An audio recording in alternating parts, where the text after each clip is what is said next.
Terima kasih Tuhan Yesus untuk penyertaan yang selalu sempurna atas kehidupan kami. Hingga pada sore hari ini Bapa, kami boleh datang kembali di tempat ini. Kami boleh bersama-sama bersekutu untuk memuji memuliakan nama Tuhan. Hingga pada saat ini Bapa, kami akan mendengarkan kebenaran firman-Mu. Kiranya Tuhan yang berbicara melalui hamba-Mu pada saat ini, senantiasa nama Tuhan sajalah yang dipermuliakan di tempat ini. Dalam nama Tuhan Yesus berfirmanlah Tuhan, kami siap mendengar. Haleluya. Amin. Shalom bagi kita semua. Shalom. Lagi shalom. Shalom. Puji nama Tuhan, kita bersyukur untuk kasih setia Tuhan atas kehidupan kita. Buat teman-teman yang puasa masih semangat? Amin. Tapi dari tadi kalau semangat berarti senyum dong. Tapi dari tadi mukanya kayak murung. Haleluya. Bersyukur. Pada saat ini saya dipercayakan. Saya periksa dulu siapa yang lemas. Haleluya. Haleluya. Semangat terus. Apa aku perlu dekat-dekat? Semangat. Amin. Bersyukur di satu pelayanan bersama teman-teman dari timur. Buat teman-teman, buat adik-adik semester saya 1, perkenalkan saya Inger Walumu. Saya dari Nias, saya bukan berasal dari timur, tapi saya tidak kalah manis kok.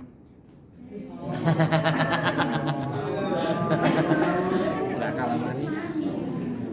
Jadi mungkin teman-teman sudah mendengar dari kakak-kakak tingkat siapa saya. Saya itu kakak yang paling cantik, asik.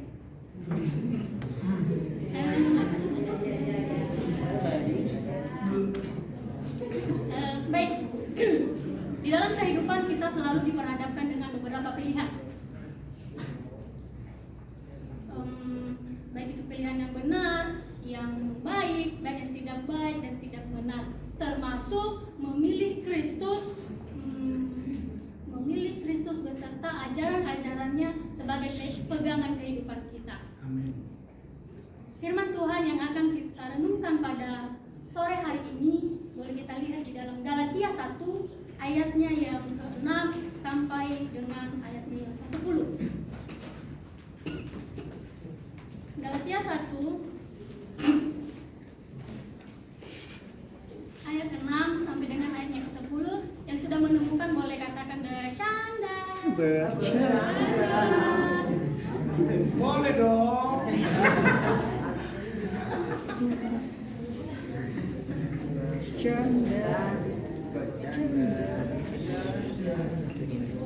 Amin.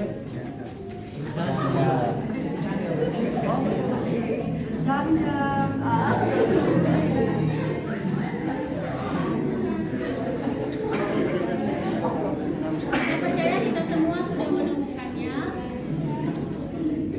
Kita baca perikop ini secara bergantian. Saya ayatnya yang ke-6 dan teman-teman ayatnya ke-7. Begitu juga dengan seterusnya. Galatia 1 ayat 6 sampai 10 di bawah perikop hanya satu Injil. Aku heran bahwa kamu begitu lekas berbalik daripada Dia yang oleh kasih karunia Kristus telah memanggil kamu dan mengikuti suatu Injil lain. Yang sebenarnya bukan Injil, hanya ada orang yang mengajarkan kamu dan yang bermaksud untuk memutarbalikan Injil Kristus. Tetapi sekalipun kami atau seorang malaikat dari sorga yang memberitakan kepada kamu suatu Injil yang berbeda dengan Injil yang telah kami beritakan kepadamu, terkutuklah dia. Seperti yang telah kami katakan dahulu, sekarang kukatakan sekali lagi, jika ada orang yang memberitakan kepadamu suatu Injil yang berbeda dengan apa yang telah kamu terima, terkutuklah dia. Kita sama-sama 3 ya. Jadi bagaimana sekarang? Adakah ku cari kesukaan manusia atau kesukaan Allah? Adakah ku coba berkenan kepada manusia? Sekiranya aku masih mau mencoba berkenan kepada manusia,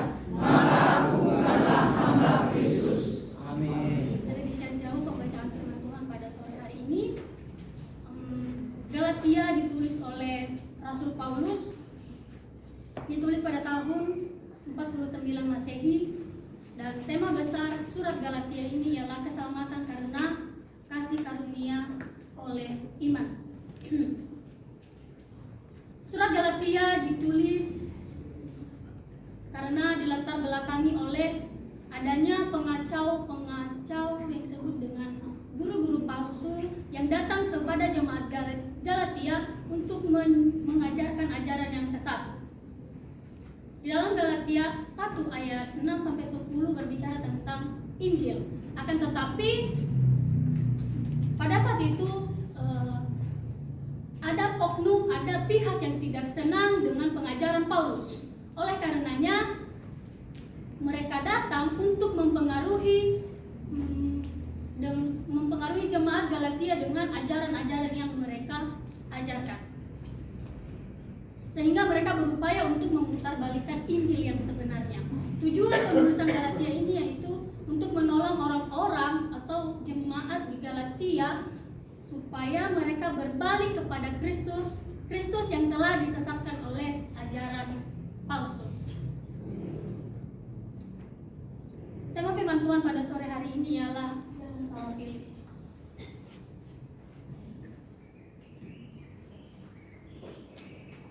Seperti di awal saya katakan bahwa kehidupan kita selalu diperhadapkan sama beberapa pilihan. Tentu kita mau memilih pilihan yang tepat, pilihan yang benar, bukan? Ya nggak sih? Siapa mau memilih sesuatu hal yang salah? Nggak ada. Kita pasti mau memilih yang benar. Oleh karena itu teman-teman, kita belajar melalui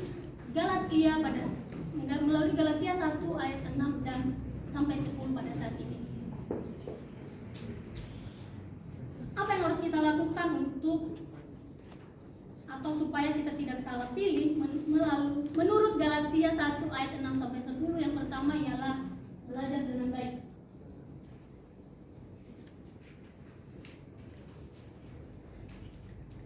Seperti kita telah baca Galatia 1 ayat 6 sampai 10 berbicara tentang Injil.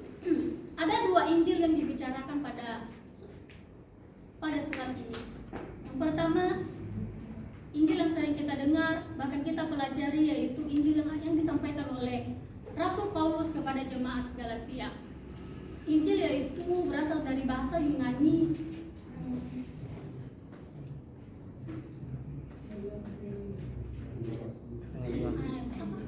Evangelian. yang berarti kabar baik. Kabar baik ialah tentang Kristus. Kabar baik merupakan mengenai kehidupan, pengajaran, kematian, bahkan kebangkitan Yesus Kristus.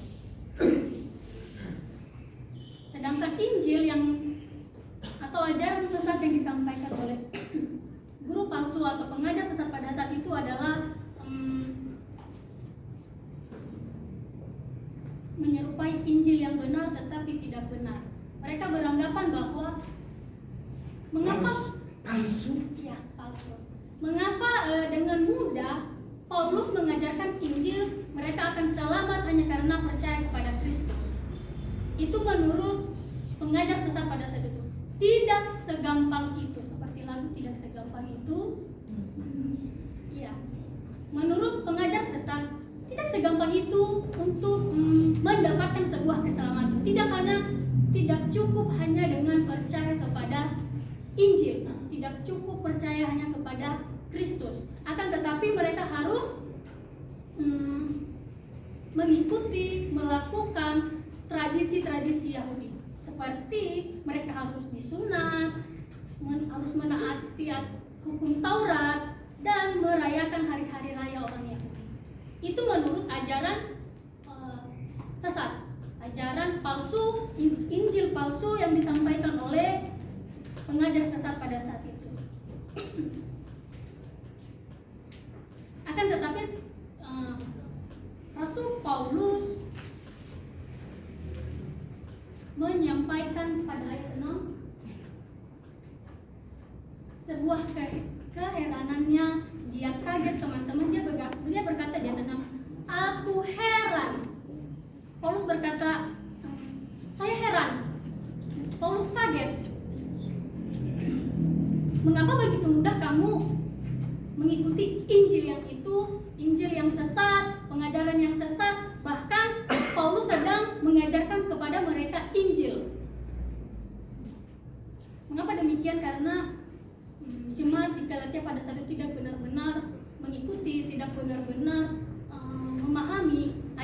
disampaikan oleh Paulus. Paulus mengatakan, aku heran mengapa kalian semua cepat, begitu lekas meninggalkan ajaran yang saya ajarkan, meninggalkan ajaran yang Paulus ajarkan, sehingga kalian berbalik daripada dia. Siapa dia? Dia Kristus.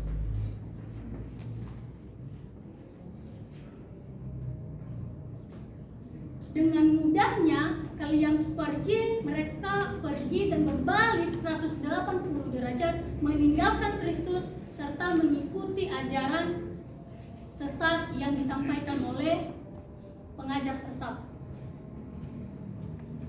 Sehingga mereka mengikuti ajaran itu, sehingga mereka melakukan ajaran sesat tersebut.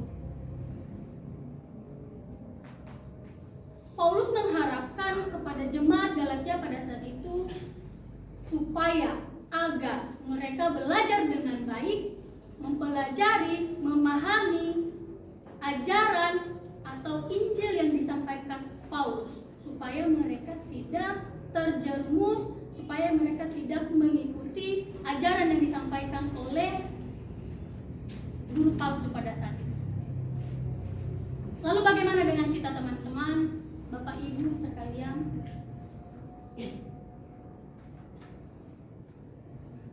Sudahkah kita benar-benar pada pilihan kita?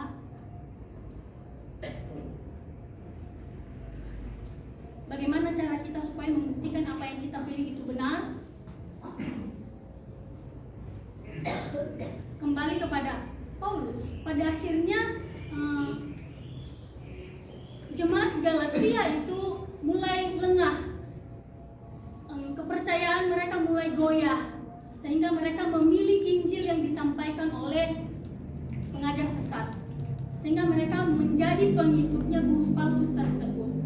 Padahal tafsiran masa kini dicatat dalam tafsiran masa kini,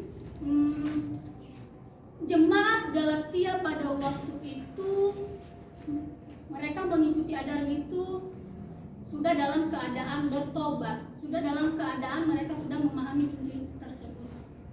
Ini sebuah bencana rohani yang dialami atau yang ditemukan oleh Paulus di jemaat Galatia. Makanya di ayat pertama Paulus mengungkapkan rasa kagetnya, rasa dia heran. Kenapa cepat sekali kalian berbalik, padahal kalian baru bertobat, padahal kalian baru menerima ajaran yang saya ajarkan. Tetapi dengan desakan-desakan guru palsu, dengan hasutan guru palsu, jemaat Galatia mulai lengah. Mereka kepercayaannya mulai goyah, sehingga mereka mengikuti Injil tersebut. Oleh karena itu, teman-teman, mengapa kita harus belajar dengan baik? Paulus menyampaikan pesan ini untuk jemaat Galatia. Tetapi firman Tuhan pada saat ini berpesan kepada kita untuk kita tetap belajar dengan baik, sehingga setiap ajaran yang kita terima, setiap ajaran yang kita dapatkan boleh kita filter, kita saring mana yang benar, mana yang tidak benar. Dapatkah kita menjadi seorang Paulus yang mau mengajarkan kabar baik, mau mengajarkan tentang Kristus kepada orang di luar sana? Apa yang mau kita ajarkan kalau kita tidak tahu apa-apa? Kalau kita tidak belajar dengan baik, kalau kita hanya belajar sekilas saja, bagaimana kita dapat mempengaruhi orang-orang? Bagaimana orang-orang bisa percaya kepada kita kalau kita saja tidak tahu apa yang mau kita ajarkan? Kita mau bilang A, mereka padahal udah jauh itu pengetahuannya. Apa yang mau kita sampaikan kalau kita tidak ada bekal? Ada dosen yang bilang ke kami, jadilah hamba Tuhan yang terpelajar. Banyak hamba Tuhan di luar sana yang sekedar hamba Tuhan, backgroundnya nggak teologi tapi hamba Tuhan. Tetapi kita plusnya, kita hamba Tuhan, background kita teologi, kita pak. Oleh karena itu Mari kita menjadi hamba Tuhan yang terpelajar, menjadi hamba Tuhan yang mau dipakai sama Tuhan. Atau ternyata kita mau mengajarkan ajaran yang sesat? Bisa saja. Karena kita tidak tahu, kita iya-iyakan saja. Karena kita tidak paham, kita ajarkan aja mereka dengan secara asal-asalan. Jangan salah loh. Kita di dunia pelayanan, anak sekolah minggu itu kalau kita pelayanan, apapun yang kita bilang, pasti mereka nurut. Oleh karenanya itu teman-teman, mari kita belajar dengan baik. Mari kita pelajari setiap pelajaran yang kita terima, yang diberikan kepada kita, sehingga kita dapat membedakan ini yang benar, ini yang tidak benar, sehingga kita tidak dibodohi.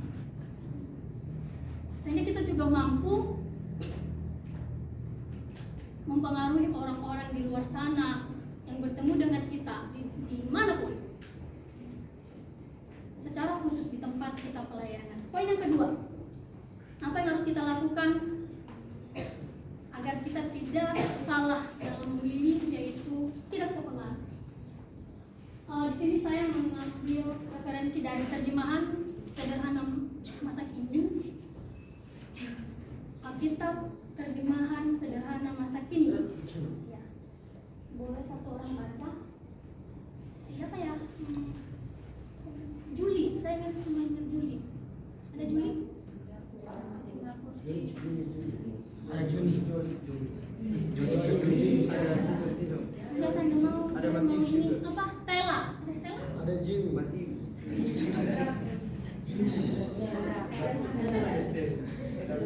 Stella. Saya nggak tahu sama.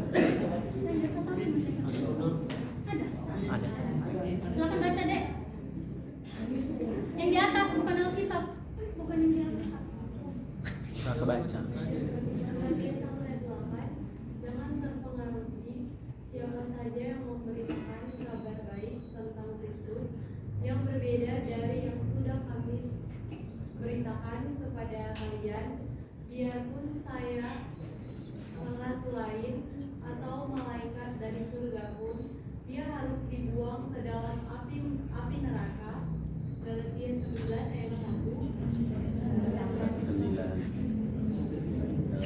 Galatia 1 ayat 9. Saya ulangi dan tegaskan apa yang pernah kami sampaikan kepada kalian.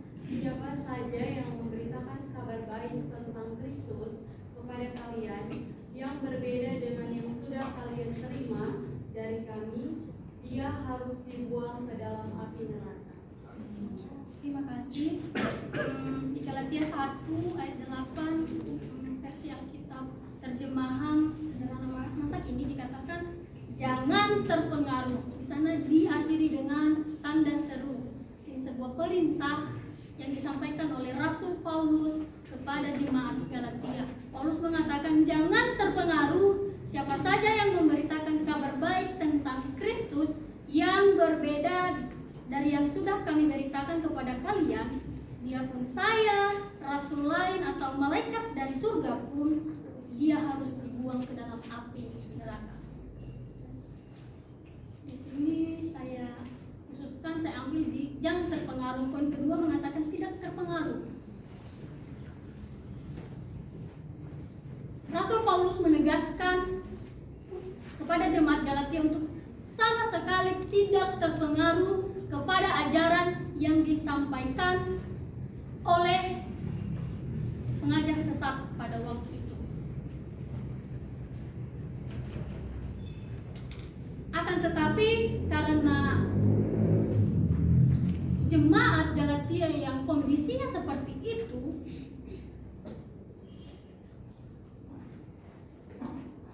dengan kondisi mereka yang seperti itu, mereka malah melakukan hal yang tidak sesuai dengan ekspektasi si Rasul Paulus.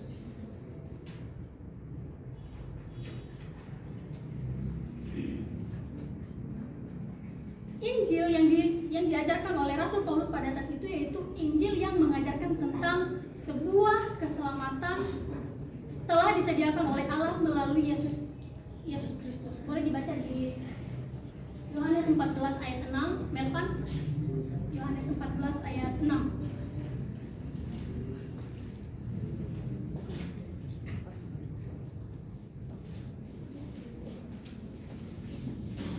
Yohanes 14 ayat 6. Kata Yesus kepadanya, Akulah jalan dan kebenaran dan hidup.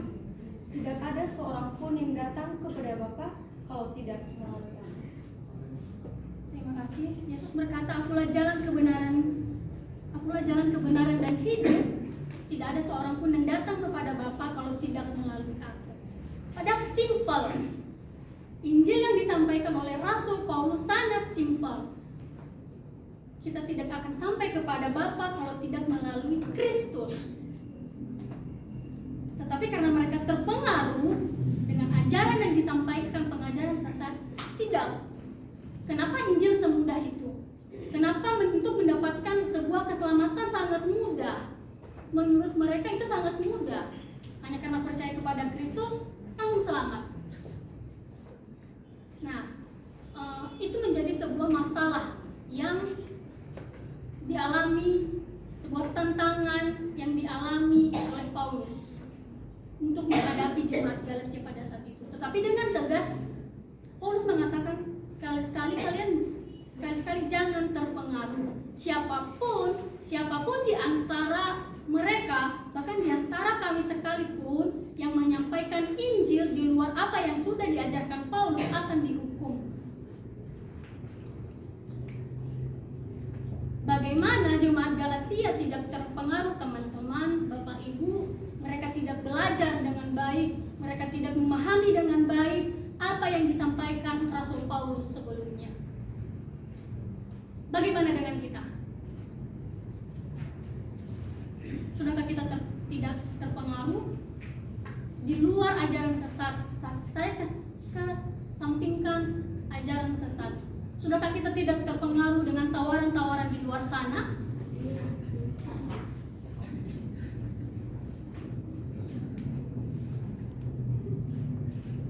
Banyak hal di luar sana yang menggiurkan, banyak hal di luar sana yang dapat membuat kita pergi, membuat kita berbalik meninggalkan Kristus. Hal yang dapat dilakukan untuk meninggalkan Kristus tidak hanya percaya dengan ajaran sesat.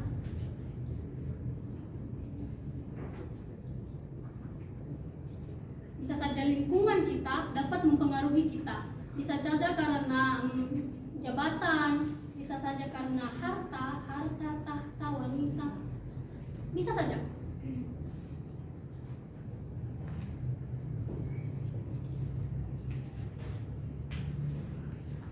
Bagaimana kita dapat mempengaruhi orang-orang lain supaya mereka mengikuti Injil yang kita sampaikan kalau kita saja masih terpengaruh dengan keadaan, dengan lingkungan, dengan materi, jabatan. Kita masih goyah ketika mereka menawarkan hal-hal seperti itu ke kita.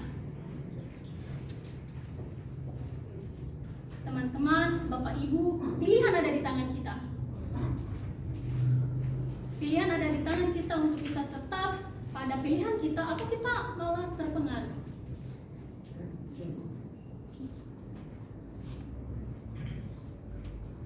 Tugas kita sebagai hamba Tuhan, sebagai sarjana teologi, mari kita mengajarkan pengajaran yang benar, mari kita mengajarkan Injil yang benar seperti yang dilakukan oleh Rasul Paulus. Apapun yang terjadi, Rasul Paulus terus meneruskan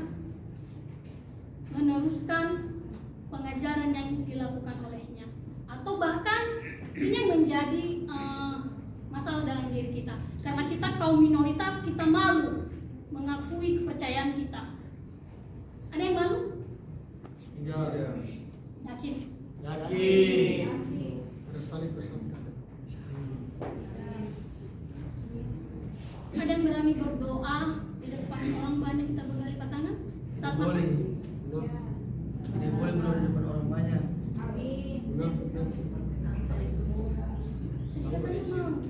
Iya mau. Seringkali itu menjadi masalah yang pribadi sih menurut saya. Kita malu, saya minoritas,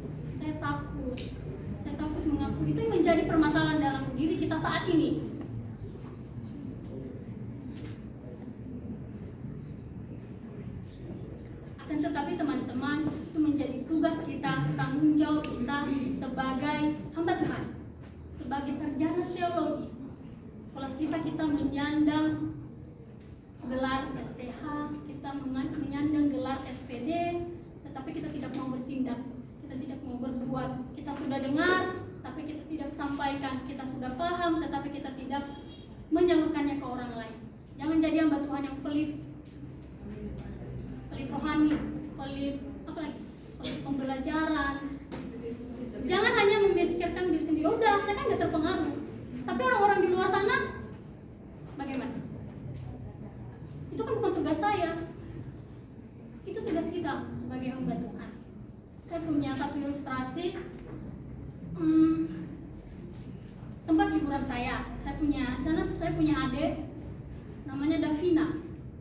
Suatu waktu dia nggak pergi main. Seharian dia nggak main. Saya penasaran, saya tanya, Kak, kok nggak main? Dia juga main. Tahu anak-anak pasti jawabnya kayak, gitu Kak. Saya nggak tahu nama temannya. Pokoknya si ini nih, dia nggak mau main sama aku. Kenapa? Mamanya larang dia. Kok dilarang? Iya, soalnya kita Kristen. Mereka jijik sama kita. Kita katanya kita nggak punya Tuhan. Terus itu masa aku diajak belajar sama dia? Belajar apa Kak? Ngaji. Terus saya bilang, terus Kakak jawab apa? Enggak lah, aku bilang aku punya Tuhan. Aku kan mereka tuh sering ada sekolah agama, les agama. Saya bilang aku kan punya Tuhan. Kan Tuhan kita Tuhan Yesus. Itu selalu dibilang kalau aku belajar agama. Jadi saya bilang, good kakak udah good ya jawabnya, kakak udah baik. Kalau boleh setiap kali kakak diajak seperti itu, siapapun seperti itu jawabannya ya.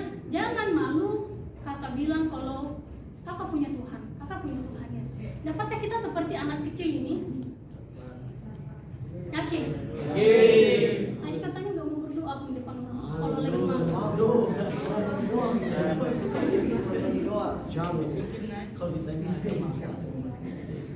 Jadi seperti itu teman-teman. Ini menginspirasi saya bilang, wow, anak yang umur kelas 1 SD deh berani. Terus bilang, iya saya lawan, tapi jangan dilawan Kak Vina, nanti kamu dimarahin sama mamanya. Jadi seperti itu teman-teman. Jadi apapun yang terjadi dalam hidup kita, jangan pernah kita tinggalkan Tuhan, sekalipun harus menjalani sulitnya kehidupan yang membuat kita merasa tidak berdaya. Jangan sekalipun kita meninggalkan Tuhan hanya karena kecewa dengan manusia. Dan jangan pernah kita meninggalkan Tuhan hanya karena harta dan jabatan. Amin. Jangan salah pilih. Poin yang ketiga ialah komitmen.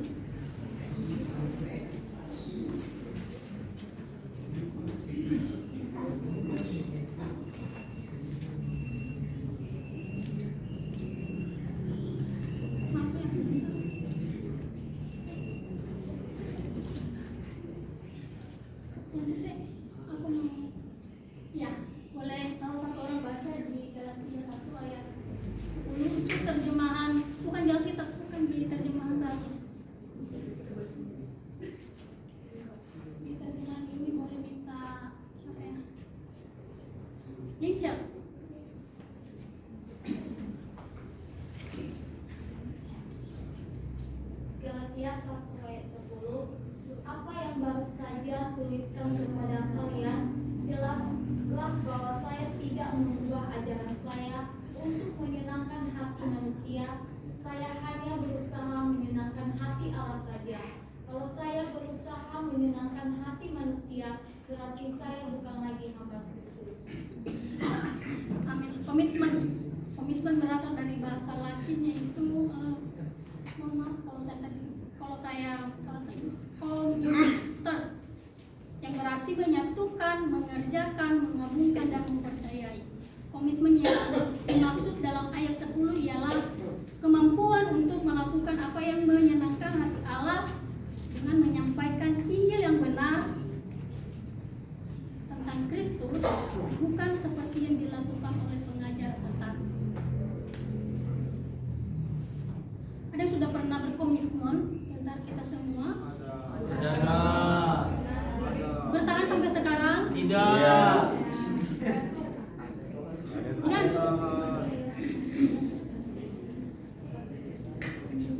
jadi teman-teman, mungkin pengalaman teman-teman sudah pernah berkomitmen, tetapi putus di tengah jalan, itu bukan komitmen, itu main-main. Tetapi di ayat 10 mengatakan, ini terjemahan sederhana Indonesia ya. Apa yang baru saya tuliskan kepada kalian, jelaslah saya tidak mengubah ajaran saya untuk menyenangkan hati manusia. Itu sebuah komitmen yang disampaikan oleh Rasul Paulus. Apa yang sudah saya tuliskan, apa yang sudah dituliskan oleh Rasul Paulus, tetap itu yang akan disampaikan oleh Rasul Paulus. Dia tidak mengubah apapun hanya karena untuk menyenangkan hati manusia, hanya karena untuk menyenangkan jemaat Galatia. Tetapi ia hanya berusaha untuk menyenangkan hati Allah, bukan hati manusia. Rasul Paulus mengatakan, kalau saya berusaha menyenangkan hati manusia, berarti saya bukan hamba Kristus, tetapi dia hamba manusia. Sebuah komitmen yang disampaikan oleh Rasul Paulus. Secara logika bisa saja Rasul Paulus berpikir, yaudah deh, ini saya rubah supaya mereka mengikuti ajaran yang saya sampaikan, seperti yang dilakukan oleh pengajar sesat. Tetapi Rasul Paulus tidak, ia tetap pada pendiriannya dia. Dia berkomitmen sama apa yang sudah ia sampaikan. Komitmen untuk menyampaikan Injil yang benar, komitmen untuk menyampaikan kabar baik yang benar tentang Kristus. Dia mengatakan, apa yang sudah saya sampaikan, apa yang sudah saya tulis, itulah yang akan saya sampaikan. Karena saya menulis ini, karena saya menyampaikan ini, bukan untuk menyenangkan hati jemaat di Galatia, bukan. Tetapi hanya satu, untuk menyenangkan hati manusia, menyenangkan hati Allah.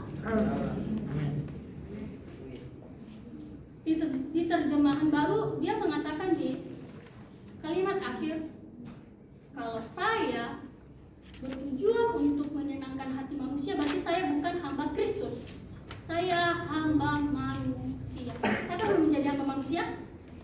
Tidak ada.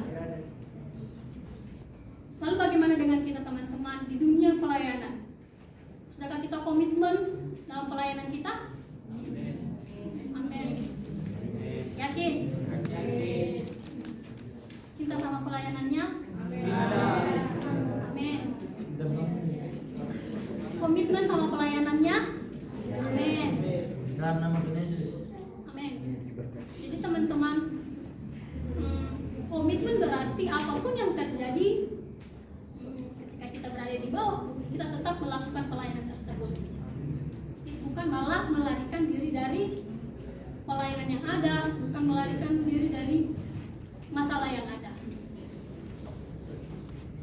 Jadi seperti itu teman-teman, kita belajar dari Rasul Paulus untuk berkomitmen atas pelayanan yang sudah dilakukan. Kadang ada yang pelayanan hanya untuk menyenangkan teman-temannya. Biar dapat PK. Apa nih? Biar dapat PK. Pelayanan biar dapat PK, amin. Ada yang hanya karena menyenangkan hati manusia makanya dia datang ke tempat ini? Tidak. Tapi karena komitmen kan teman-teman? Yes. Yakin? Jadi apa yang sudah dimulai akan diakhiri dengan baik, amin? Firman Tuhan pada sore hari ini mengingatkan kita untuk tidak salah dalam memilih. Oleh karenanya ada beberapa hal yang harus kita lakukan supaya kita memilih dengan benar, supaya kita memilih dengan baik. Yang pertama, kita harus belajar dengan baik. Yang kedua, kita jangan sesekali kita terpengaruh dengan godaan yang ada, dan kita harus komitmen atas keputusan yang kita ambil, termasuk pelayanan kita. Ayat penutup pada sore hari ini kita baca bersama-sama. Yakobus 1 ayat 8-3 ya. Sebab orang yang berdua hati tidak akan menang pada hidupnya. Sekali lagi. Sebab Tiga ya.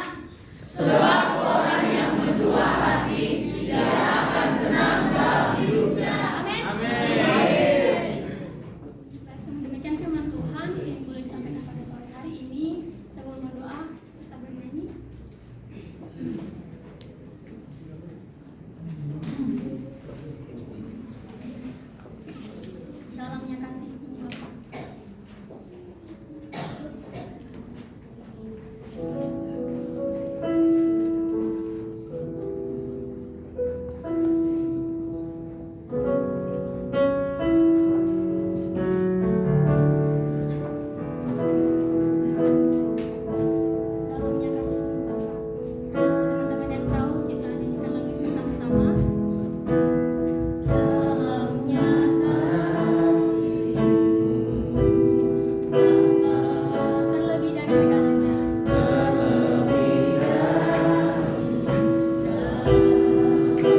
Kita berdoa.